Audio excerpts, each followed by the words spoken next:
Buenas tardes a todos, muchísimas gracias por venir,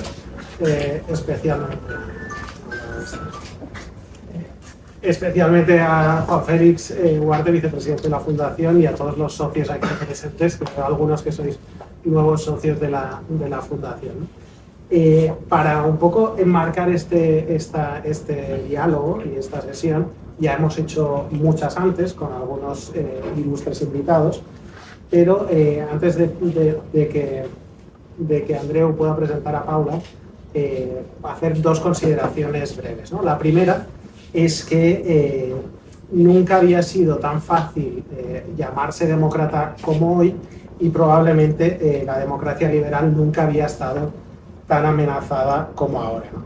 Algunas tensiones pueden ser muy perceptibles, como pueden ser los populismos, la polarización, y en cierta manera afectan a cómo está la democracia, cómo está nuestra democracia, ¿no? En cierta manera son tensiones que pueden llegar a ser coyunturales.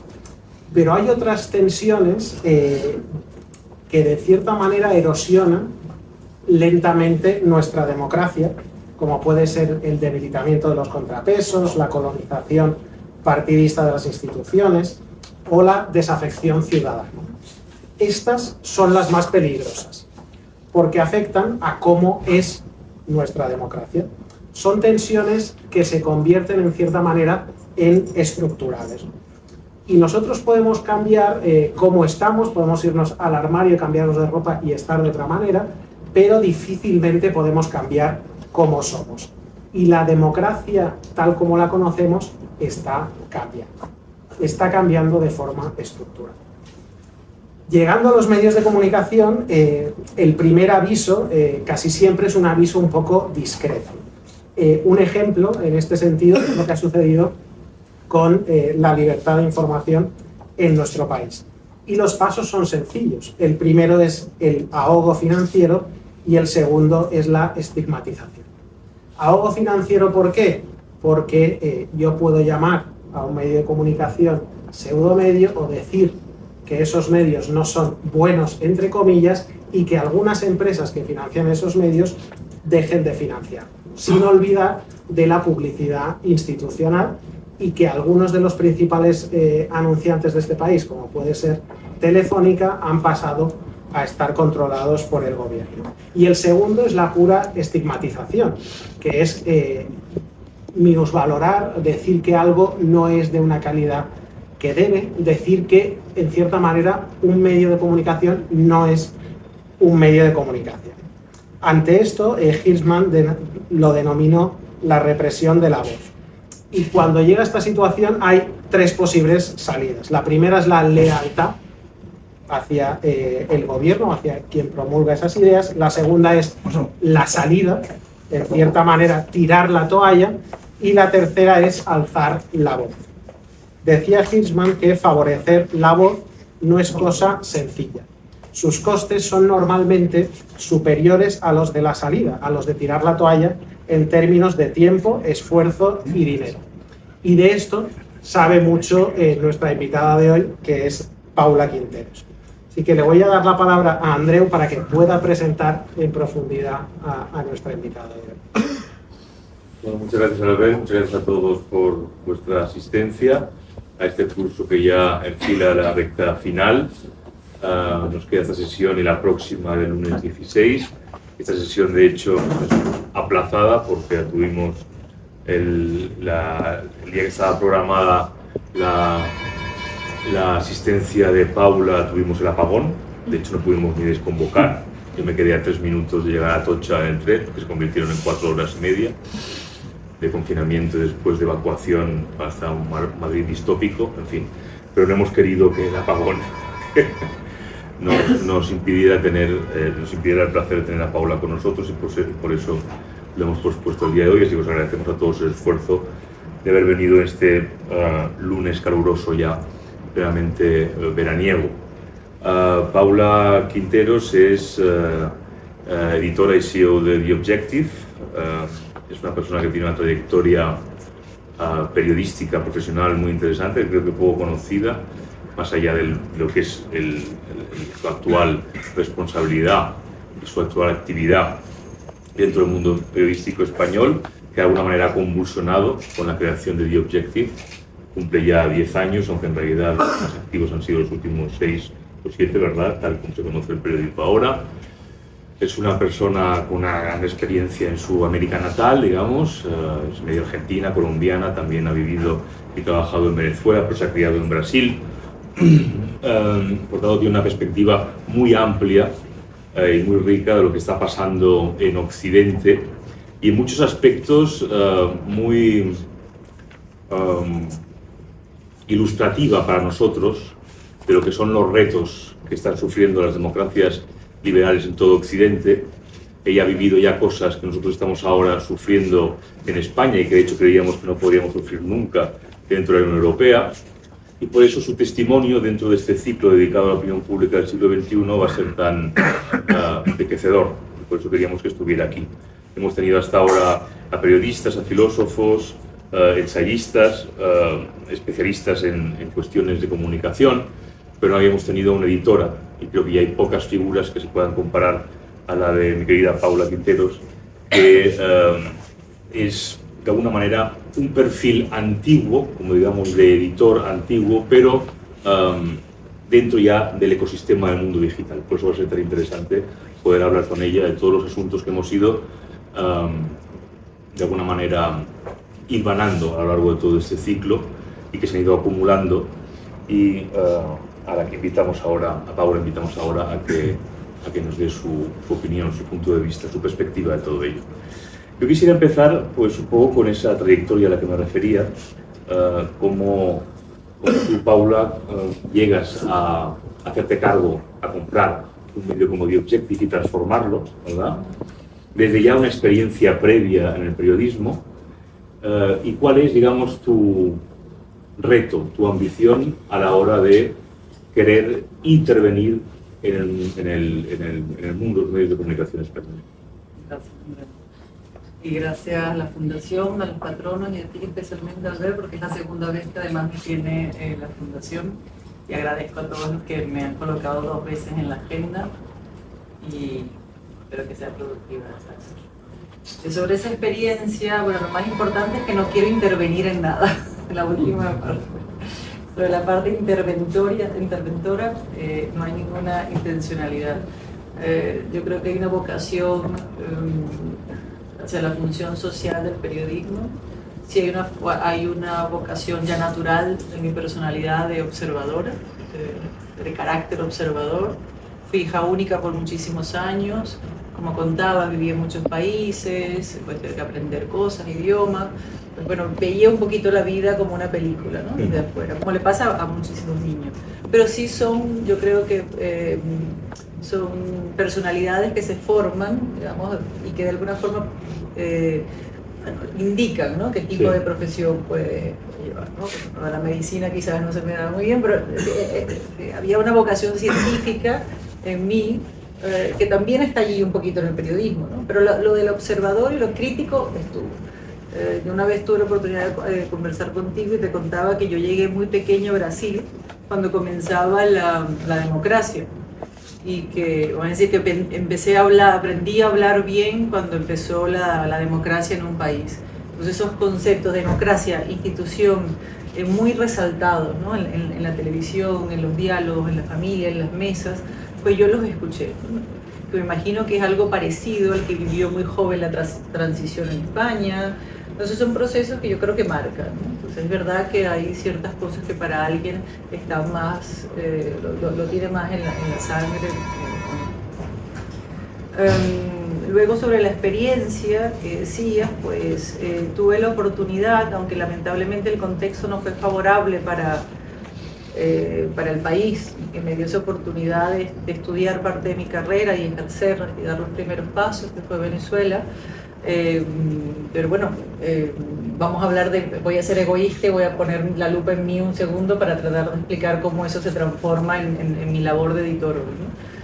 Pero por resumir un poco, tuve la oportunidad de ser una de las reporteras que acompañó a al presidente Chávez en las primeras, o sea, cuando era candidato.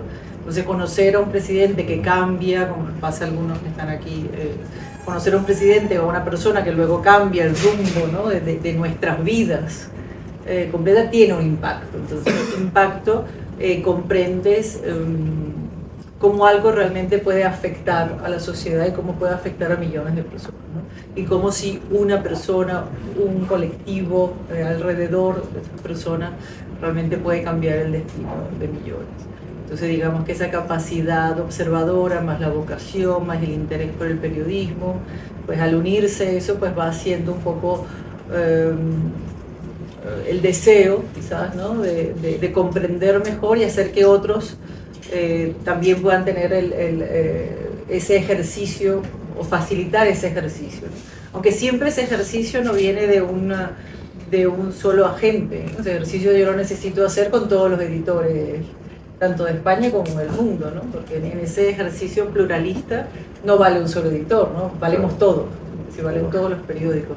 Y eso sí es una experiencia, que aquí tenemos un editor de otro medio en Venezuela en la audiencia, que se puede entender en perspectiva, que es de todos, ¿no? Que no bastaba con sobrevivir, uno. A mí no me gusta el lenguaje bélico en el tema ni de la lucha cultural, ni las batallas, ni tampoco en el periodismo, pero es difícil a veces rehuir de ese lenguaje, porque claro, ¿no?, cómo no te armas o cómo no te organizas, ¿no?, termina de alguna forma siempre uno cayendo, ¿no?, en un lenguaje algo militar y algo de defensa y de ataque. Y eso también lo aprendí, vamos a decir, aprendí la importancia de la organización entre los medios de comunicación, la importancia de avivar la opinión pública, y eso puede ser que hizo como el caldo de cultivo perfecto para lo que fue, como bien dijiste, pues la primera participación de The Objective, que no era lo que es hoy, ni pretendía ser lo que es hoy, porque era un fotoperiódico que tenía ese nombre, se llama The Objective, y el objetivo de la cámara. Era un fotoperiódico que era en español y en inglés, por eso el nombre, que mucha gente me pregunta. Eran los dos idiomas. Pero empezó a funcionar también en español, que bueno, lo fuimos dejando en español. Los medios de comunicación tienden a ser como los niños, que bueno, que yo imagino que tú quieres que hagan algo, pero luego tienen su propia personalidad, ¿no? En este caso queríamos que hablara inglés y español, y dijo que no, que él quería tener su nombre en inglés, pero quería hablar español. Entonces así se le dejó hablar español, ¿no?, al medio. Luego quería estar más, o quizá la editora quería estar un poco más distante de algunos temas del día a día. Puede ser verdad lo que estoy diciendo, puede ser que no, porque uno también tiene la capacidad de autoengaño momentáneo. Pero es verdad que en el 2017, con el proceso catalán, vamos a decir que vi dos cosas. Yo vi una desgracia y una oportunidad, ¿no? Pero una oportunidad de no dejar pasar el momento de juntar esas opiniones, ¿no? Quizá cuando has visto que hay pudor a hablar de ciertos temas. Tengo el recuerdo claro cuando en Venezuela empezaron a pasar cosas y la gente decía, mejor no hablar de esto. Y cuando esa era la situación que empezaba yo a sentir, dije, bueno, entonces será que hay que hablar de esto, ¿no? Y hablar con la sociedad civil organizada de Cataluña. Y allí empezó, vamos a decir, ese giro un poco más a la mirada de diario generalista. Y a buscar lo que además quería hacer, porque ahí como el ser humano también los medios crecen, ¿no? O sea, ya sabíamos qué idioma quería hablar, ya sabemos cómo se quería llamar, ahora empezó a tener intereses y ahora qué toca, ¿no?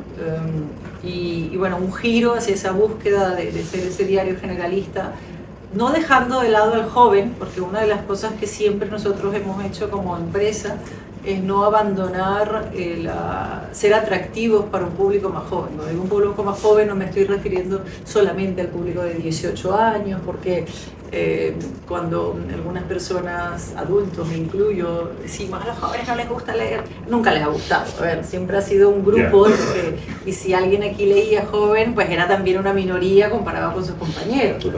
Siempre ha sido algo así. Pero sí hemos hecho ciertas estrategias apostas para que sea atractivo para los jóvenes.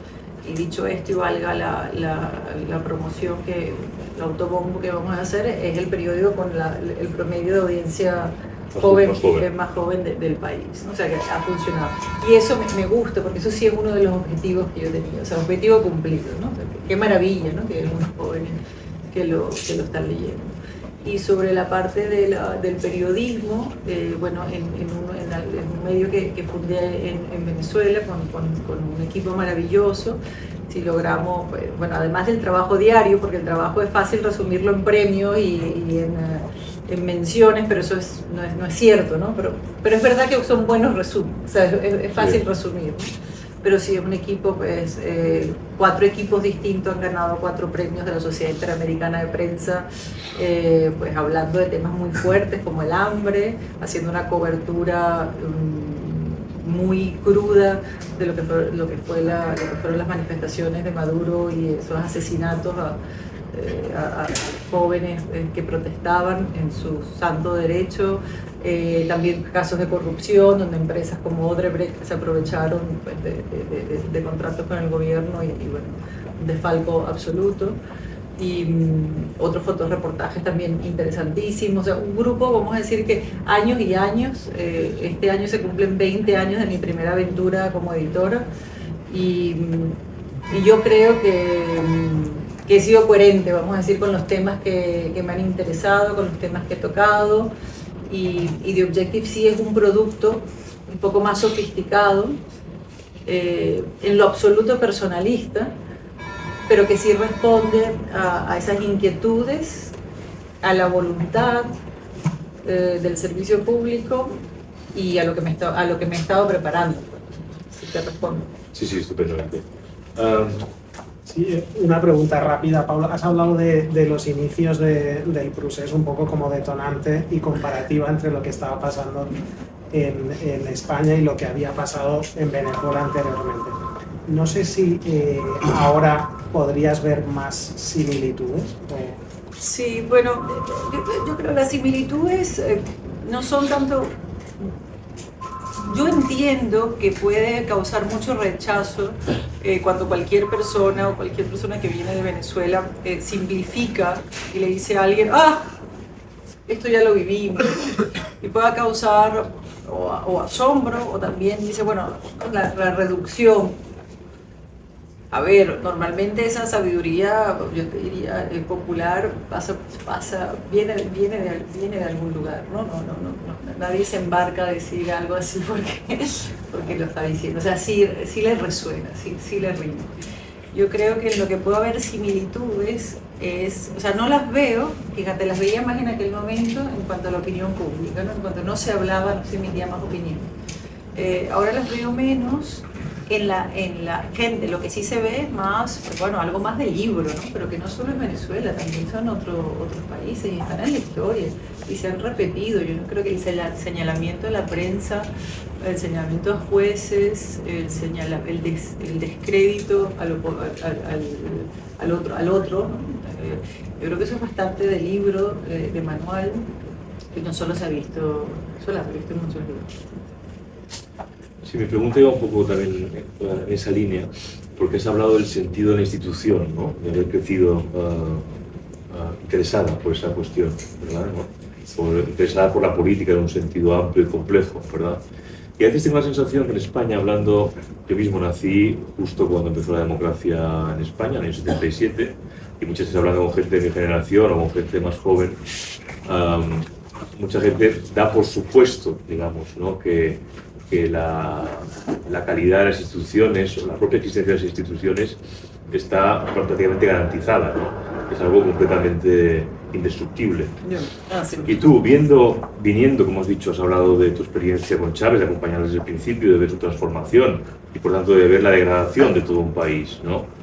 ¿Hasta qué punto eso ha influido, por así decirlo, en tu vocación de querer defender en España ciertas cosas a través del periodismo? Creo que la vocación ha estado siempre allí. Lo que sí sucede que, bueno, probablemente si hay un cambio entre leer algo, saber qué pasó, por muy entusiasta y muy intelectual que seas, a ver ¿no? que pasa enfrente de tus ojos, ¿no? Ver como un tribunal supremo deja de serlo y tienen enfrente a una persona con 14 cargos criminales, ver cómo la separación de poder de verdad se desdibuja. Yo creo que lo que viene a decirte es que pasa, que esas cosas sí pasan. Y entonces pierdes probablemente pues la burbuja, ¿no? Esa sensación de que a mí no me va a pasar. Que probablemente pasa con todo en la vida, ¿no? Pasa con las enfermedades, pasa cuando te rompen el corazón, pasa con todo, ¿no? O sea, siempre le pasa al otro, pero no me pasa a mí. Yo creo que sí ayuda, sobre todo ayuda a no escandalizarse, ayuda al no nerviosismo. Yo creo que le ayuda a mi equipo, quiero decir, la calma. Yo soy bastante tranquila, pero quiero decir, el saber que el trabajo es diario, qué es lo que hay que hacer, y que a lo mejor una declaración y que a lo mejor algo allí pues no es para espantarse o para no dormir, o sea, que sería el trabajo. Creo que en ese caso, ese golpe de realidad, de mala realidad, porque vamos a estar claros, ¿no? No es bueno. Pero volviendo como al pequeño caso egoísta de esta charla, para responderte a tu primera pregunta, ayuda a hacerlo mejor, ¿no? Evidentemente, si me dieran la posibilidad y una varita mágica para cambiar cualquier desgracia pasada, prefiero ser ignorante y sin experiencia y que la realidad sea distinta. Pero estoy más preparado. O sea, si ayuda, estoy más preparado. En muy poco tiempo has conseguido que el Objective sea un periódico, decías ahora, muy leído entre los jóvenes, un periódico de referencia, porque en fin es polémico, es atacado por el gobierno como uno de los principales medios, digamos, adversarios, por así decirlo. Compite de una forma muy evidente con otros grandes digitales, cabeceras digitales que llevaban mucho tiempo ya implantados en España. Decidiste que fueran abiertos además, sin pago, ¿no? Y con dos grandes líneas, creo yo, ¿no? Con una fuerte implantación de opinión, ¿no? Y luego periodismo de investigación con exclusivas, ¿verdad? Esas son las dos grandes ejes, ¿no? Aparte de cultura y en fin, ¿verdad? Sí. Y eso fue algo, digamos, planteado por ti. ¿Y por qué decidiste, por ejemplo, que fueran abiertos? El abierto tiene, que lo podemos resumir en dos pilares. O sea, el primero es que no creo que la información tiene que ser cerrada. Primero porque no creo que tampoco haya un ímpetu por buscar la información. A ver, normalmente la información de interés público, no es muy divertida. Hay interés del público, así como algo de deporte, que a lo mejor puedas pagar. Realmente las cosas que tenemos los periódicos generalistas que decir no son las más entretenidas. Entonces decir a la gente que tienes que pagar para que te digan que el puente tal va a estar cerrado, que la geopolítica, es algo que más bien tienes que tratar que la gente lo digiera, lo consuma, porque le hace bien, pero ya es como complicado, no es que te vayas a comprar un par de zapatos. Y lo otro, yo vengo, como decías, de realidades, pues bueno, de países que tienen 80%, ahora 91% de pobreza, pero gente que quiere pues, tener una mejor vida, y siempre tengo idea de esos jóvenes con los que he trabajado en fundaciones, en proyectos, que pienso que bien les hace leer un artículo o ver la entrevista que hiciste tú el fin de semana a este director maravilloso. ¿Cómo le puede cambiar la vida eso a alguien?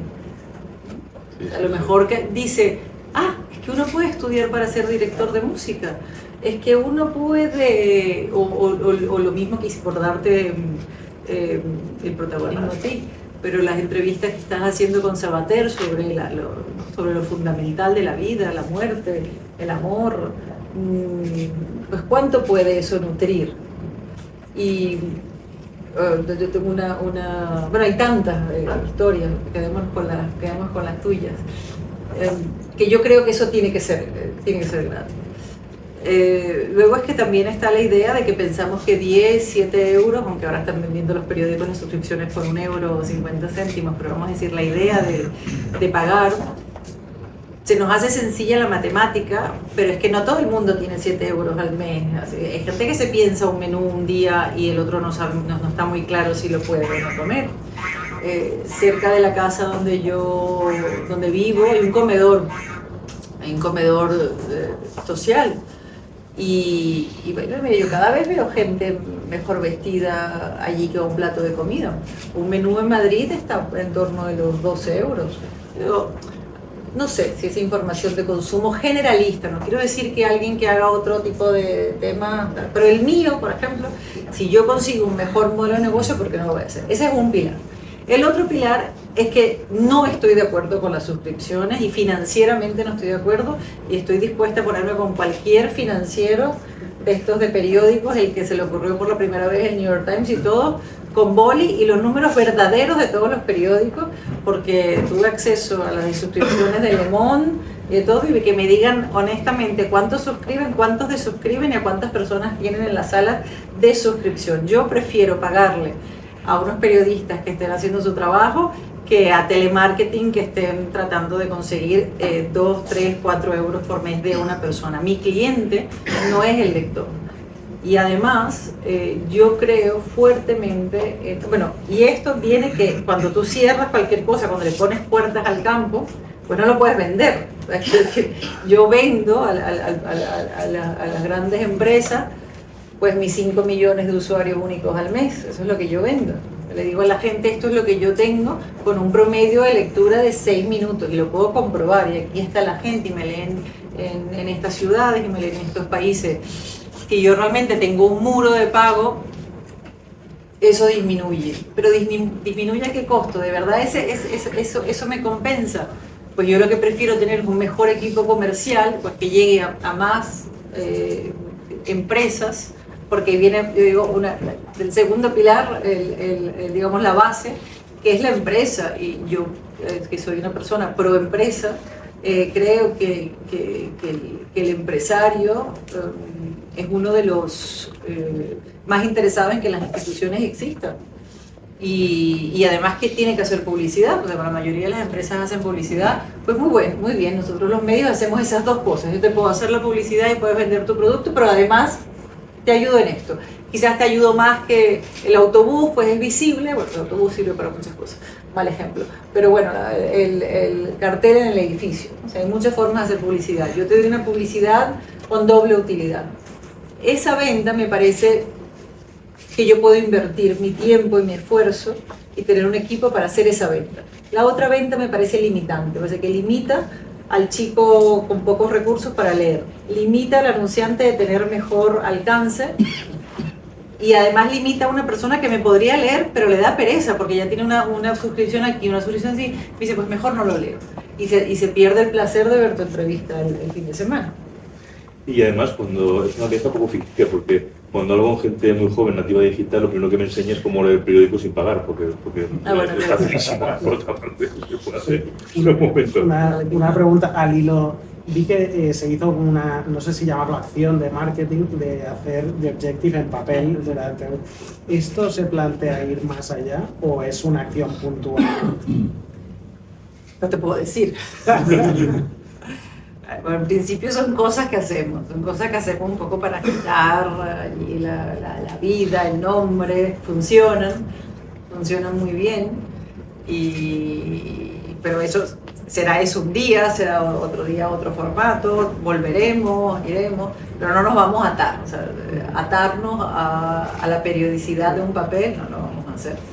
Pero de vez en cuando tener algo impreso en las manos de alguna investigación o de unas perspectivas de algo o el especial de algún columnista, por supuesto que es muy apetecible y se puede hacer perfectamente. Hoy en día además como puedes hacer muchas cosas por demanda, pues tienes poco desperdicio. Hemos visto también para hacer tanto revistas como libros, pues la gente la compra y tú imprimes más o menos digitalmente, ya no tienes el tema de la rotativa con ese desperdicio. Entonces está muy bien porque calculas como decir, es una acción de marketing ecológica. Una de las cosas los problemas que se han abordado una y otra vez a lo largo de este ciclo, y prácticamente todo el mundo ha coincidido, ya Zarzalejos en la primera sesión lo comentó, es que decía, los periodistas nos hemos convertido en habitantes de un mundo completamente cerrado, digamos, ¿no? Trabajamos para gente ya convencida, en nichos completamente compartimentados, ¿no? ¿Hasta qué punto crees que el nuevo ecosistema digital está fomentando eso y eso está alterando totalmente la realidad? Es decir, ha llegado un momento en que ese extremo enconamiento de la sociedad, que está por supuesto también en los periódicos, que los periódicos fomentan, está también contribuyendo al deterioro del consenso en torno al sentido común, por ejemplo, en el derecho. Sí. Estoy de acuerdo con la idea principal de lo que dice Zarzalejos. Lo que no estoy de acuerdo es con la idea reductiva de que esa digitalización de los periódicos realmente sea la culpable de lo que estemos viviendo, ¿no? Esa parte no, yo creo que es un poco autocomplaciente pensarlo así. Nosotros allí, los medios de comunicación, somos bastante reflejo y no tanto causa, como a veces parece, o es más fácil indicar, ¿no? Y lo digo porque también al revés funciona, cuando ves que le interesa a la gente, cuando lo ves con las guerras, cuando ves unos intereses impresionantes, con qué va a pasar con Afganistán. Y vas contando los días a ver hasta qué última persona busca una noticia y te das cuenta que se nos pasa bastante rápido y que yo hice un ejercicio de seguir poniendo noticias sobre las mujeres en Afganistán durante 3 meses y nadie pinchó la noticia. O sea, lo que quiero decir es que a veces puede ser que no todo sea ¿no? Todo sea culpa de los medios. Por supuesto, yo estoy siendo estoy simplificando y siendo reductiva en mi argumento para responder, ¿no? Y sobre hablarle a los mismos, ¿no? Y como esas cámaras, esos ecos que hacemos, hay que alejarse de eso porque yo creo que hay que exponerse no a la guerra de las fieras, porque yo no soy muy... a mí no me gusta mucho el modelo que tenemos en España de tertulias, donde hay que meter a alguien para estar en contra de alguien, para que se griten. Exportar el bar a la televisión o a la radio no necesariamente me parece que es lo más productivo para el debate social, pero entiendo que es una costumbre, ¿no? Está allí. Me gusta dar el balance, me gusta tratar de dar un balance a eso, porque no estoy totalmente de acuerdo que de allí se salgan muchas conclusiones, sobre todo en un momento donde gritar está bien. Sí. Entonces, tenemos esos lugares que parecen de debate y luego tenemos medios o redes sociales donde solo nos escuchamos a nosotros. Tener un proyecto como The Objective, que es un medio generalista, que tiene firmas, diría que de todo espectro y que me diga alguien lo contrario, porque sí las tenemos, ¿no? Tenemos gente que se autodenomina muy de derecha, tenemos gente de izquierdas, tenemos mucho centro, y tenemos a la gente inteligente y tenemos a gente con sentido común. Y tenemos a gente que le gusta trabajar con la otra gente, y tenemos a personas que se leen entre sí y queremos tener a más y vamos a ello. Y que eso no sea tan común hoy en día, más bien podría ser lo que sorprende, tendría que serlo, y que se grite. Alguien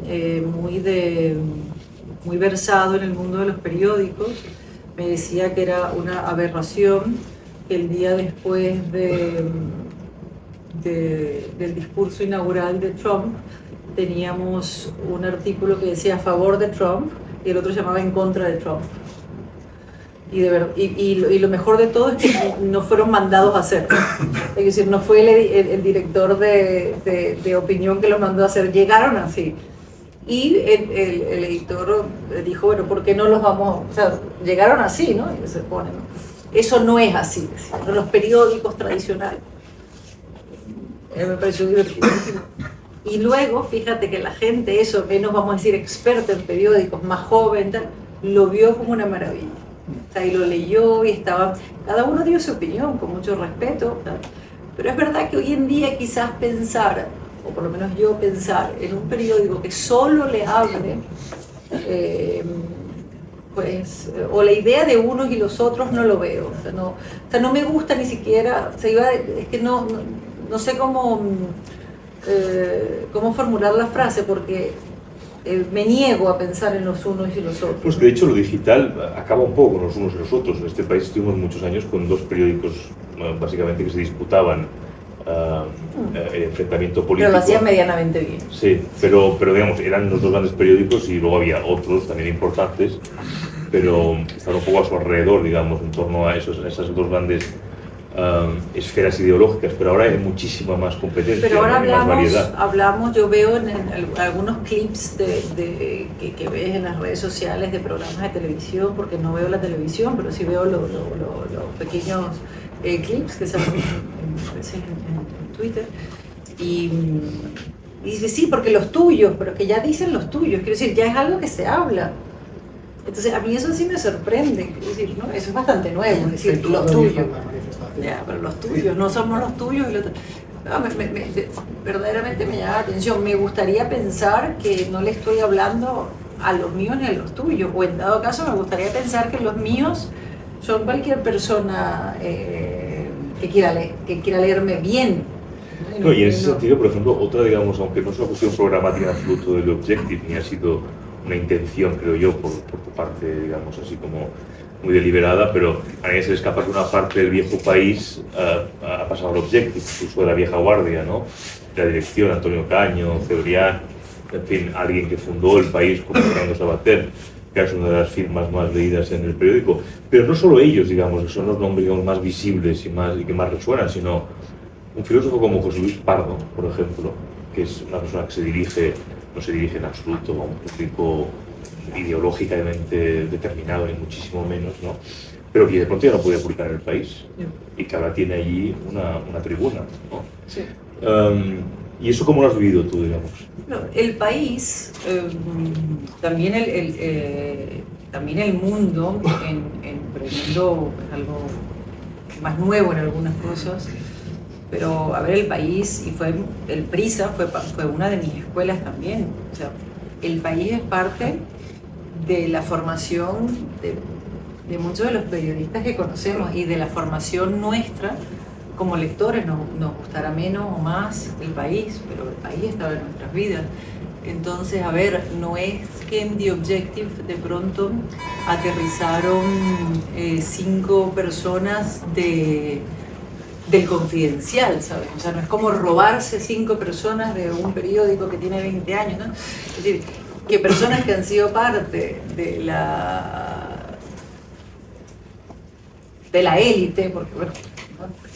Creo que aquí se aplica, periodística, filosófica, académica, y que han estado vinculados con el país y de pronto se integren en un periódico con el cual sienten que comulgan y con el cual quieren estar, se sienten libres, se sienten acogidos, no me parece una idea loca, ¿no? Porque estamos hablando de España y lo que representa, quiero decir, en probabilidades son muchas las que eso pasaron. Quiero decir, mucha gente buena tiene que haber venido de ahí. Quiero decir, solo por lógica de escuela tiene que venir de ahí. Claro. Se tiene que haber educado, igual que muchos chicos que tenemos en la redacción, que han pasado por el máster del país. Y eso fue una escuela. Entonces, pues una de las cosas que a mí me llena de orgullo, tener a esas personas y también a otras, ¿no? Tener aparte en la cultura que decía, ¿no? Esas grandes firmas culturales que quizás resuenan menos, ¿no? Pero que cuando las lees dices, ¡oh, qué maravilla! Y no es paradójico que teniendo esas firmas, digamos, esa vocación y esa identidad, haya sido clasificado el Objective, y tú misma señalada, dentro de lo que el gobierno llama pseudomedios, ¿no? Incluso hay ministros que han señalado de forma grosera, digamos, jugando con el nombre del Objective, y en fin, es uno de los objetivos puramente del gobierno en ese intento de desprestigiar por completo a lo que es la opinión disidente, ¿no? ¿Cómo lo estás viviendo tú eso? Me parece una estrategia pobre, lógica dentro de lo que estamos viviendo. Creo que no es agradable. La semana pasada vivimos esos insultos a Madina, a Eduardo Madini. Sí, creo que a lo mejor es una buena forma para el otro, ¿no? Lo digo en broma, entender el insulto, ¿no? Es como, ahora sí capto que quizás no está tan bien insultar a The Objective o a Paula o a los periodistas. Pero no es, a ver, ¿qué decir, ¿no?, de lo acertado o lo desacertado que puede ser el señalamiento? Creo que no es una práctica exclusiva de este gobierno. Creo que el señalamiento se está viendo, o sea, como una práctica en otros países. Sí. Pero ¿cómo lo vivo? Quiero decir, personalmente de ninguna forma, o sea, de ninguna manera. En algunas ocasiones, pues yo creo que hasta hay gente que nos habrá conocido por eso y luego nos habrá leído y le habrá gustado, y a otros no. Probablemente a más gente le ha gustado después de haberlo conocido y a otros no, porque cada mes vamos sumando nuevos usuarios. Pero vamos a decir que desde el punto de vista de ciudadano, pues lo vivo con descontento, eso sí. O sea, lo que quiero separar es que no lo vivo desde un punto de vista emocional, no hay respuesta, pero claro que no es agradable y no es el deber ser. Insultar a un medio de comunicación, insultar a jueces, no es el deber ser, evidentemente. Igual que no es el deber ser que un medio de comunicación insulte a sus políticos o a los jueces. Decías que pasa en todos los países y es verdad, y eso es algo que tiene que llevar a una reflexión profunda de muy difícil análisis, creo yo. Hay pensadores como Giorgio Gamper que consideran que el ciclo de las democracias liberales y representativas ha terminado, que estamos ya en una nueva forma política cuya constitución todavía no ha mostrado del todo su cara, tal y como se va a imponer. Aquí es difícil hacer predicciones, unos pueden ser muy apocalípticos, otros más optimistas, pero sí es verdad que está pasando algo, porque cuando en Estados Unidos un gobierno como Trump hace cosas que se parecen mucho a las que hace Sánchez en España, que es un gobierno presumiblemente de izquierdas, ese es otro problema también.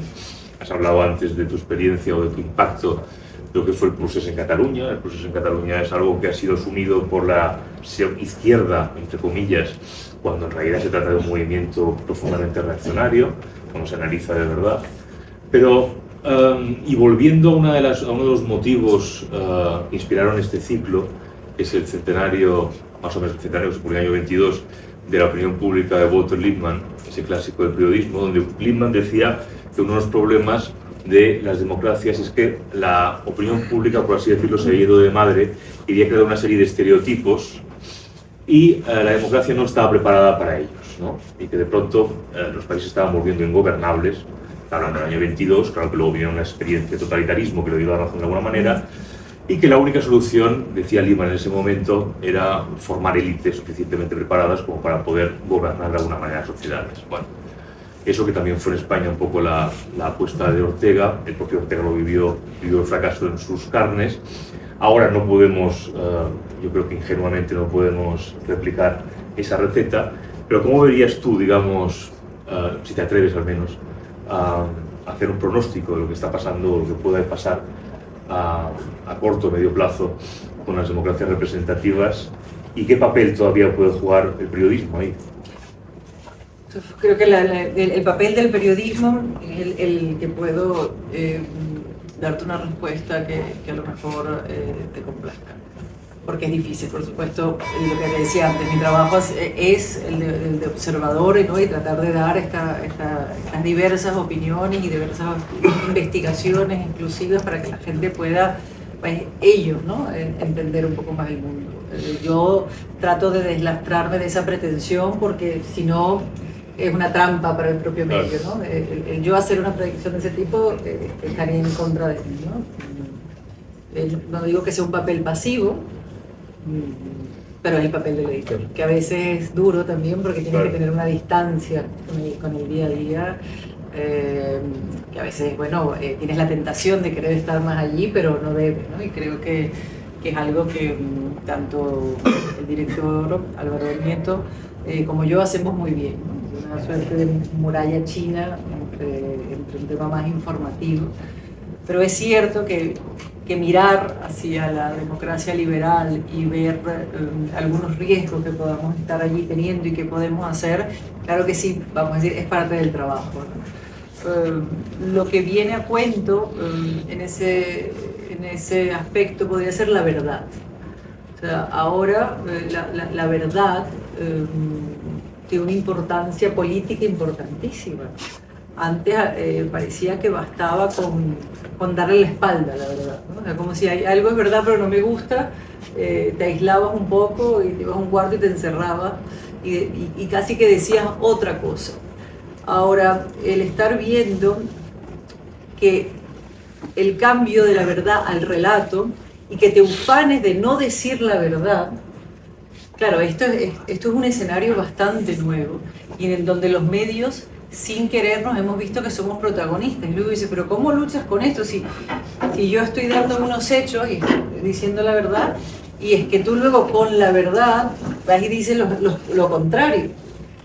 Entonces, pues la defensa de la verdad se simplifica a la defensa de la verdad. O sea, los periodistas, los medios y ahora la sociedad civil.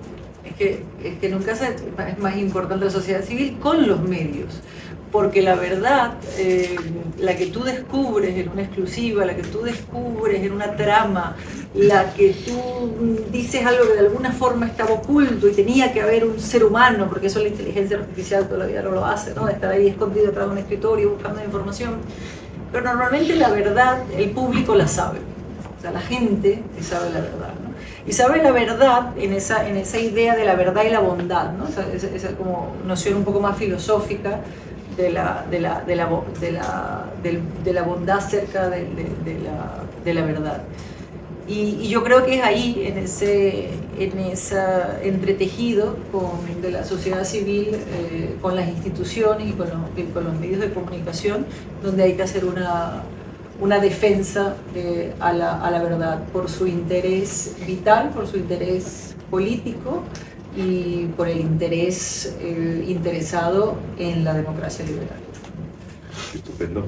Pues sí, creo que podemos abrir la conversación al respecto. Sí, había varias preguntas, si podéis ser concretos para que haya muchas preguntas. Sí. Mira, a mí me gustaría saber cómo ves tú los medios con los que compites más directamente. Has hablado, por ejemplo, número, pues 5 millones de usuarios, tipo de público un poco más joven, pero en general, ¿cómo los pondrías a unos y a otros? Y sobre todo, ¿qué tipo de autores buscas? ¿Periodistas, articulistas? ¿De qué temas? Gracias. Empezando por lo segundo, a ver, al ser medio generalista, en cuanto a la redacción, nosotros nos hemos centrado más en las exclusivas. Entonces el departamento nuestro de investigación, que no está aislado de la redacción, sino que vamos a decir es una investigación que va sucediendo día a día, entonces es lo que más, el perfil que más buscamos. Alguien que esté dispuesto a investigar.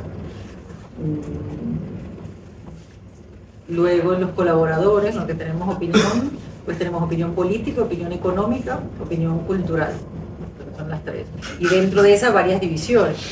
Porque en económica tenemos el liberal, que pues son un poquito más especializadas, pues ya, pero luego también puede ser algo un poco más filosófico económico, que entra dentro de lo que nosotros denominamos desde el principio el subjetivo, que era el juego de nombres con de objective, el subjetivo, ¿no? Como algo como muy objetivo de hecho, y luego la reacción que tenía vamos a decir, la firma con cierto renombre, respeto, prestigio, que iba a opinar sobre eso.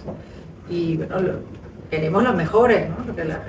Los que consideremos que tienen una trayectoria, que tienen una reputación, sí.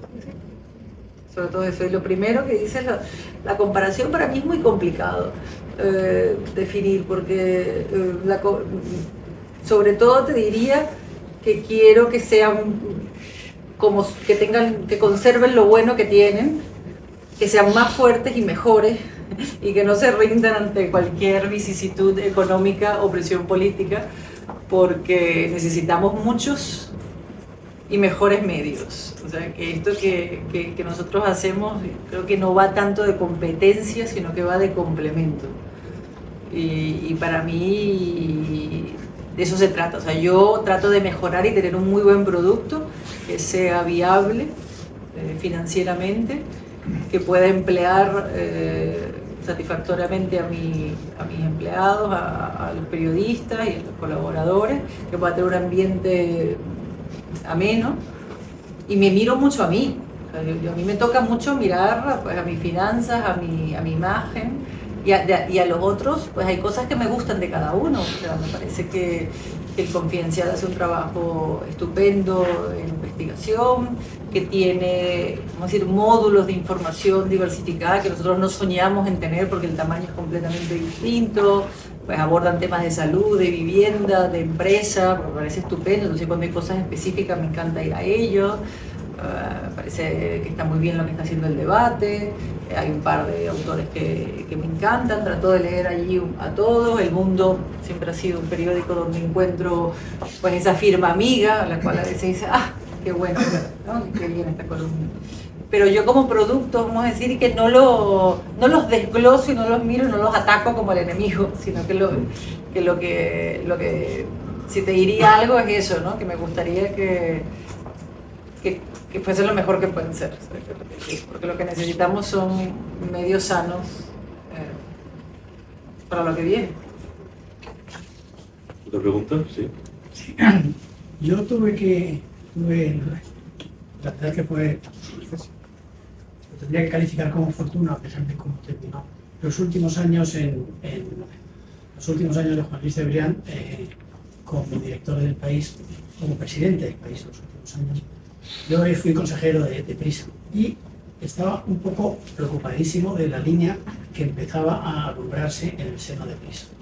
Por lo tanto, cuando se produce el gran cambio en Prisa, porque salimos 8 consejeros, salimos de un golpe, entre ellos empezando con Juan Luis, y empezamos a ver el fluir de los mejores firmas y los mejores articulistas, los mejores líneas de opinión que se estaban yendo al Objective. La verdad fue una enorme satisfacción, y yo creo que lo primero que quiero decir es felicitaros, que ya lo he hecho varias veces con Álvaro, que es que creo que habéis reunido un plantel de colaboradores absolutamente extraordinario. Yo creo que todo lo que yo veía que era más interesante en Prisa, todo ello está en este podcast, prácticamente todo está en este momento en Directive, ¿no? Y me interesa mucho lo de los muros que ha dicho. Estamos ahora en este tema de los muros que ha iniciado este gobierno y que está empezando a ser fuertemente criticado desde líneas de opinión cada vez creciendo más. Y lo que ha pasado este fin de semana en esta manifestación que ha habido del PP en la Plaza de España, el discurso de Rajoy sobre de Feijóo sobre la búsqueda de la centralidad, yo creo que eso tiene una traslación también en el mundo de los medios de comunicación. Y por lo tanto, el ir un medio como The Objective con una línea moderada y basada en la centralidad, yo creo que sí que ha sido una aportación extraordinaria, y os quiero felicitar y que sigáis en esa línea, porque me parece que es algo que muchísimas líneas de opinión estaba esperando, que todo eso sustituyera la línea enormemente sectaria en la que ha derivado ahora ya el grupo Prisa y concretamente el periódico Expreso. Así es que enhorabuena. Sí, yo fui poco atrás del comunité. Yo, Paula, he venido a decir algo muy parecido a Alfonso, a darte la enhorabuena.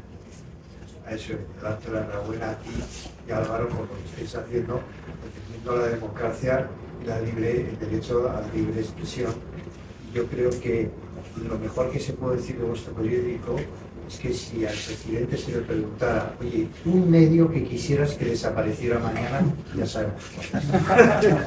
Muchas gracias, Joaquín, pero si me permite hacer un complemento, yo también darte la enhorabuena y agradecerte, igual que usted, la sociedad civil organizada, ¿no? la importancia, ¿no? De resaltar ese esfuerzo que se hace, que sé que no es fácil, porque a veces no es, entiendo que no es evidente, aunque lo sea la preocupación, luego ir a trasladar a la gente esa preocupación para acciones puntuales, entiendo que no es fácil, y es una labor mucho más complicada a veces que la nuestra, porque por lo menos nosotros tenemos el diálogo un poco más abierto porque llegamos con la noticia, ¿no? Pero a veces el trabajo puede ser bastante ingrato de la sociedad civil organizada, así que gracias. ¿Alguna pregunta por ahí? Sí. Hola Paula, Hola. agradecerte tu comparecencia y quería preguntarte sobre desde tu figura como CEO y editora de Objective, si una descalificación como fue de parte de un político de forma directa hacia tu medio, pues vino bien porque creó un tráfico positivo en cuanto que hubo más lectores, se dio más a conocer el medio, o realmente os vino de una forma mucho más negativa. Muchas gracias. Sí, gracias a ti. Bueno, yo creo que una de las cosas que hicimos es que no nos dignamos a hacer un estudio al respecto, o sea, porque yo creo que esas cosas no, no tienen, no hay que dignificarlas con la seriedad y el esquema que podrías hacerlo con, vamos a decir, con una felicitación pública o algo así. Pero evidentemente yo creo que siempre el que lanza un insulto, el tiempo lo pone en su lugar. Y una de las cosas que ha ido pasando es que las cosas se han ido poniendo en su lugar. Y bueno, no sé si te respondo, para ser así más concreto. Yo te quería preguntar, Pablo, has dicho antes que habéis conseguido atraer a un público muy joven, ¿no? Quería preguntarte cómo lo habéis hecho, porque yo tengo 3 hijos, de 21 a 26, no consigo que lean un periódico, no consigo que lean un digital, y me interesa ver un poco cómo lo habéis hecho, ¿no? Porque realmente me parece, quitando TikTok y YouTube y tal, es que no hacen, bueno, y estaba un poco desesperado, ¿no? Yo me interesaba un poco, Pero lo que hicimos, a ver si de alguna manera puedo convencerles de que tenemos algunos programas puntuales, o sea, vamos a decir, desde el punto de vista simple, tenemos algunos programas profundos, pero buenos, que apelan al joven. Tenemos un podcast que se llama El Purgatorio, que está muy bien hecho. No hay que leer ahí. No hay que leer ahí, hay que ver vídeos. Hay que ver, Esa es una buena... Nada más antes, eso pasó ya. No sé si, pero por ejemplo lo recomiendo, si no lo han visto, es estupendo. Y el chico que lo presenta, que es muy joven, es tan bueno que como lo presenta que sorprende su edad, pero tiene 24 años. Muy bueno, sí. Sí, y hace unas preguntas formidables.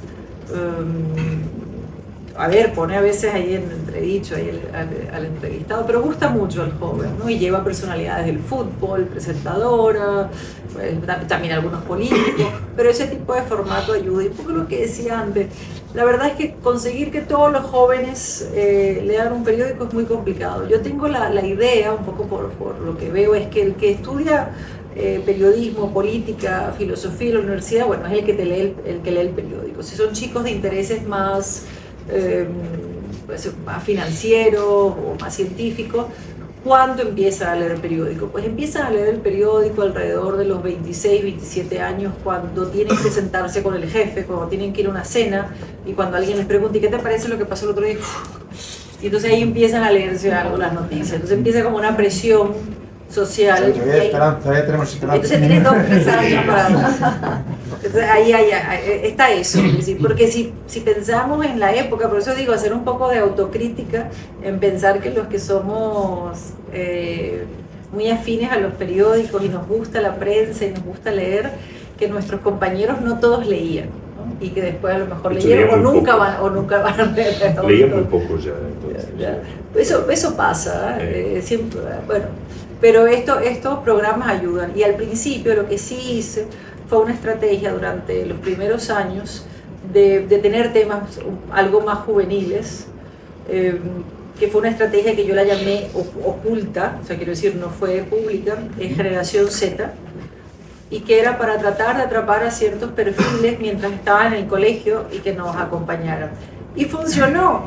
De hecho, sé que funcionó porque tengo 2 hijos de amigos que lo empezaron a leer cuando estaban en el colegio, y a una, que me parece un caso maravilloso, tengo que decir, que hizo una pasantía con nosotros, o sea, fue becaria nuestra, y ahora la ficharon en Nueva York, un cargo fantástico, pero ella fue una de las que esto le atrapó. Entonces, claro, no fue masivo, pero para algunos que estaban, vamos a decir, en la disposición de eso, es como si tienes la disposición genética, no todo el mundo la tiene. Sí. Entonces, esas Sí. Siempre me ha interesado el mundo de los periódicos, pero no lo he podido vivir desde dentro. Siempre me he preguntado dónde empieza la labor de una editora y dónde termina, o dónde debe terminar. ¿En qué consiste exactamente? Bueno, hay una frase de Rorty, escritor y filósofo americano, que a mí me gusta mucho, que es: cuida la libertad, que la verdad se cuidará sola. Creo que la labor del editor tiene mucho que ver con la idea de cuidar a un equipo que sea responsablemente libre. Entonces, la labor de un editor tiene que ser cuidar a sus periodistas, que eso implica muchas cosas, ¿no? Implica pues cuidar la empresa donde están, cuidar que tengan pues, las condiciones, las mejores condiciones que se les pueda dar, cuidarlos legalmente, y luego cuidarlos del mundo, ¿no? Porque ellos están allí con una valentía extraordinaria, y luego tienes que estar allí tú cuidándolos, ¿no? Entonces mi labor es de cuidadora. Y dónde termina, no sé, pero, No termina. pero es esa es la labor de un editor. ¿Una pregunta más? Sí. Partiendo de la base que has comentado de la función social de un periodista o la aportación de un periodista a la sociedad, ¿cómo se explicaría esta aparente y creciente fenómeno de partidismo y de radicalización hacia ciertos bandos de periodistas en grupos que podríamos decir que PRISA, podríamos decir que son otros tantos? ¿Cómo se podría explicar eso? ¿Se podría explicar diciendo, nada, eso siempre ha sido así, siempre ha habido periodistas que no les ha importado y que son partidistas? O, como habéis comentado al principio, que cuando aparecen estos elementos más corruptores que crean barreras, como queramos, hay gente que piensa mejor correr el camino de menos resistencia y callar que ser incómodo y decir algo neutro? Sí, yo no sé, cuando pienso, no quiero dar un ejemplo, porque hay niveles, ¿no? Pero hay algo allí con la, casi con una, a veces con la complacencia.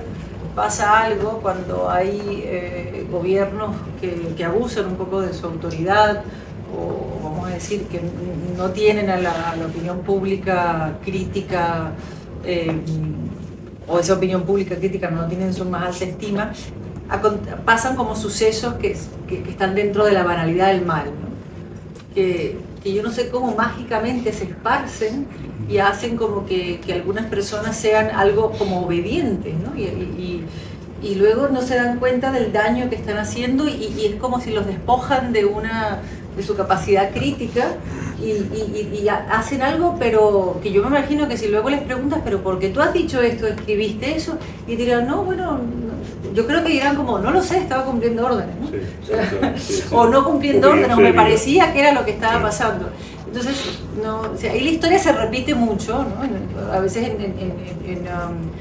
con esto no quiero ser apocalíptica, pero es como para estirarte el argumento en lo más terrible. Y tampoco creo tener la respuesta. A mí me sorprende mucho a veces la partidización de los periodistas.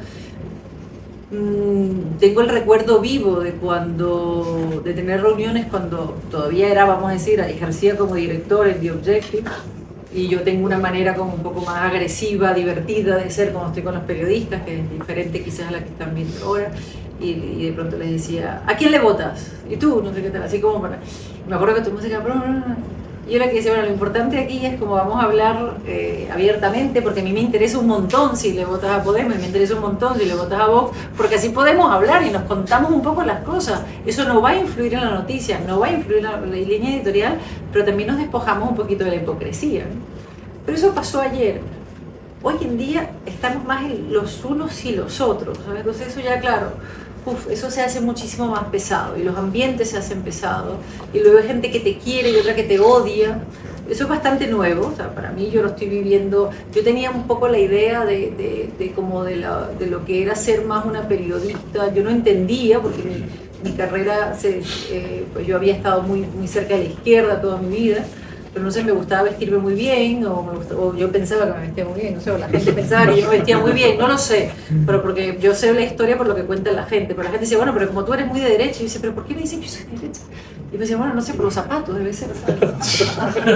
Y entonces, eso lo recuerdo, ¿no? Pero de allí a esa partidización, o a ese, vamos a decir, lo que me preocupa es más el sometimiento, ¿no? Más que la participación. O sea, ¿por qué dicen ciertas cosas, ¿no? O sea, o qué piensan, que no va a llegar un momento donde las cosas van a cambiar, ¿no? O a favor de que eso es lamentable, no deja de sorprenderme y estaré, como decía antes, en un modo de observador, ¿no? Porque es parte de lo que está pasando y es parte muy importante de lo que está pasando. Sí, mira, yo soy de Venezuela, de Caracas, y he vivido dentro de Venezuela hasta el 2018, todos sus memores, como ingeniero mecánico dentro de la industria petrolera, fuera, en todos los partidos. Y claro, como dices tú, que estuviste con Chávez en un momento de ese fenómeno de aquella época, me gustaría que has visto en este fenómeno de esta época, donde ya el 28 de junio se cumplió un año de este proceso un poco distorsionado de Venezuela. Sí. Me gustaría verte. Es que yo digo mis tíos, tú también lo vives. Tengo 4 hermanos que viven allá. Sí. Vente. Yo sufro, aquí está mi novio, que yo le digo que cada vez que de pronto yo encuentro algo de paz mental, Lucho, levanta la mano. Sí. Yo digo que cada vez que me pasa, a mí me gusta mucho, tengo la idea de pensar que yo cuando leo medito, o esa es una idea, y cuando empiezo a entrar en un momento de paz, me llega una preocupación que tiene que ver con Venezuela. Tiene que ver alguien, algo que está pasando que es una injusticia, algo que está pasando con un pequeño equipo que todavía mantengo allí, alguna preocupación que está ligada con aquello, ¿no? que es algo que no termina de resolverse y donde están pasando cosas terribles, ¿no? Y donde una cosa supera a la otra y donde ya no es un preso político, ¿no? Sino que ya vamos a cientos, pero ya tampoco sé si es a miles y ya vas perdiendo la cuenta, y donde ese mal, ¿no? Pues pareciera ir ganando y gana más terreno y parece siempre que va a terminar, y juega mucho con nuestras vidas, ¿no? Y hay un desgaste muy grande porque uno pone todas las ilusiones, y si tienes a tus hermanos y a la gente allí, ves ese desgaste, ves cómo se rompen las familias, ves cómo se rompen los sueños, y no los sueños de algunos, sino los sueños de millones de personas, ¿no? Y cómo esas familias y toda esta gente está repartida, y siempre con un buen ánimo, y como estás tú ahora con esa sonrisa y con esa disposición, pero con todo ese sufrimiento adentro, ¿no? Porque no hay un victimismo, o sea, no está la gente, el venezolano tú no lo ves llorando, el venezolano lo ves en las casas felices, invitando a la gente, pues haciendo negocios, en todos lugares hay una arepera, y ves esa felicidad. Aquí está Loans con su libro, que ya hablaba de la calidez del venezolano cuando visitaba su familia en Venezuela, y que le cambia, ¿no? Y dice, bueno, y esta gente, ¿no? ¿De dónde? Extraterrestres, ¿no? Porque es una felicidad abrumadora, los colores, la alegría, lo han traído.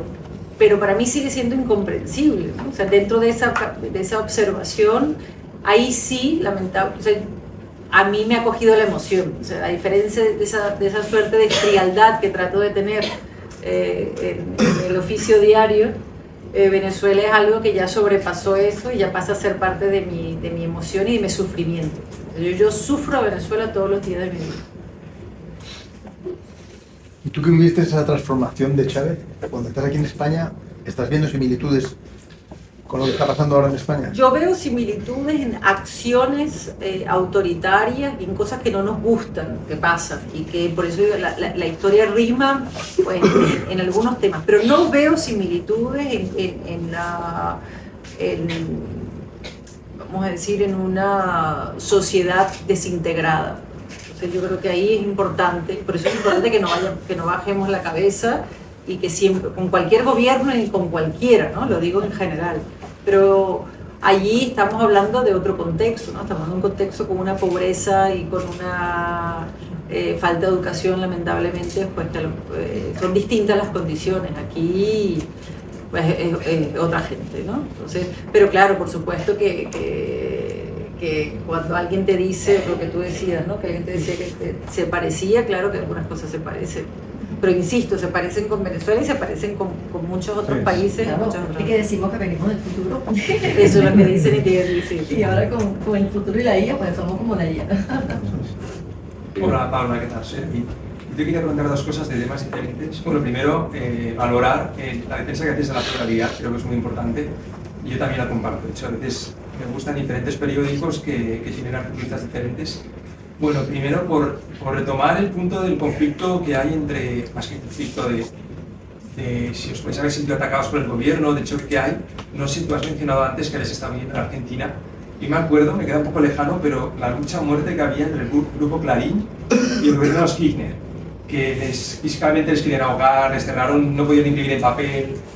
Yo creo, salvando un poco las instancias, también es una pregunta, si tú ves que España en ese sentido es mucho más serena. Yo creo que España no llega al nivel de confrontación que pueda haber, no ya en Venezuela, que conozco poco, pero por amigos, Argentina conozco un poquito más. Creo que por suerte aquí no llega la sangre al río, como se dice, o como lo habéis vivido. Y luego la segunda pregunta, recuerdo, a mí también me gusta mucho, bueno, me sigue gustando el país, aunque discrepo de muchas cosas, y creo que es un periódico de referencia por el otro asistente que lo ha mencionado. Es una lástima porque parece que es como una torre que se va desmoronando, pero sigue siendo un periódico muy bien hecho. O sea, pero te quería preguntar, alguien dijo en alguna ocasión que no hay periodismo de investigación, sino que hay alguien que se enfada, y así fue como surgió cómo se destaparon algunos grandes escándalos de la época de los 90 o en la época de la corrupción. Porque alguien se enfadaba y era el que iba a la prensa a contar algo y todo eso. Porque claro, alguien decía, bueno, es que la gente no quiere a la calle, ahora tú envías a un periodista que investigue y ¿dónde va? Pero es muy laborioso, hay que pagar mucho para que haya un buen periodismo de investigación. Sí, dentro de la investigación siempre hay puede haber, no es que siempre hay, pero puede haber alguien que te da el pitazo, ¿no? O sea, en la investigación hay muchas formas de llegar a algo, ¿no? O alguien que te dice, pues he renunciado a un trabajo y mira, hay algo que pasa allí que no me gustó. O en ese lugar, cuando cierran las puertas, hacen unas cosas que no están bien y yo soy un ciudadano de bien y quiero denunciar. Pues por allí se empieza, pero luego la labor de investigación para tener las cosas muy bien atadas es complicadísimo. No vale con un rumor, no vale con un dato, ¿no? Pero es bastante legítimo que algo pueda surgir de alguien que se puede haber cabreado con alguien o con algo, ¿no? Pero vamos a decir que no es lo que más abunda tampoco. Ahí se llama el cuidado de la fuente del periodista. O sea, esos no son periodistas que están de pronto allí. O sea, son periodistas que están cubriendo, por ejemplo, un partido político durante 15 años. Entonces ellos mismos pueden, ¿no?, atar sus propios cabos y hilar allí y conseguir investigaciones. Y sobre lo primero, por supuesto que no. España está firme, sobre todo en eso es lo que decía antes, el tejido empresarial. Pues aquí pues, los empresarios no se dejan, en principio, por lo menos en su gran mayoría, doblegar. Ahora, si hay más intencionalidad de hacerlo, pues da la impresión, o parece que sí hay como más intención, como bien apuntaba. A veces no es llamar a una empresa y decir no pongas publicidad en tal, que sí nos pasó, por ejemplo, en Venezuela, pero a veces basta con insultar públicamente y ponerte un nombre de insulto como para que no sea tan apetecible quizás a gente que tenga un contrato público de estar contigo. Nosotros de publicidad institucional del gobierno, del gobierno de España, tenemos cero, es decir, cero. O sea, ¿cómo es posible que un medio, que es uno de los medios más leídos entre un grupo importante de personas en España, tenga cero? Cuando digo cero, quiero decir que para la campaña de vacunación de la gripe, no hay. Para la prevención del cáncer de mama del Ministerio de Salud, pues no les parece coherente. Entonces, ¿con qué, no? Con cómo estamos midiendo esa publicidad? ¿Esto es una forma de censura? A ver, ¿no? Hay muchos académicos que te dirían que sí. Entonces, es presión, pero nosotros, surfeamos esa ola, porque yo creo que, porque hay otras personas que están dispuestas allí gastar, ¿no? Y las cosas, espero, bueno, van progresando y uno se va también dando, pues, creciendo en tu lugar y luego a lo mejor se hace inevitable esa campaña. Allí está, tampoco puedes hacer algo a favor de que esas cosas pasen. Miguel Enrique. Una última pregunta ahí y cerramos ya, si os parece. Sí. Mira, una de las dos tendencias más importantes que pueden modificar el modelo de la democracia, como lo que son la desinformación y la polarización. En las últimas décadas esos son elementos mucho más fuertes que los que cuando era antes. Y todo el mundo trata de desarrollar estrategias contra la polarización y la desinformación. Pero ¿cómo hace cuando la fuente más importante de la polarización y la desinformación vienen del gobierno central? Claro, sí.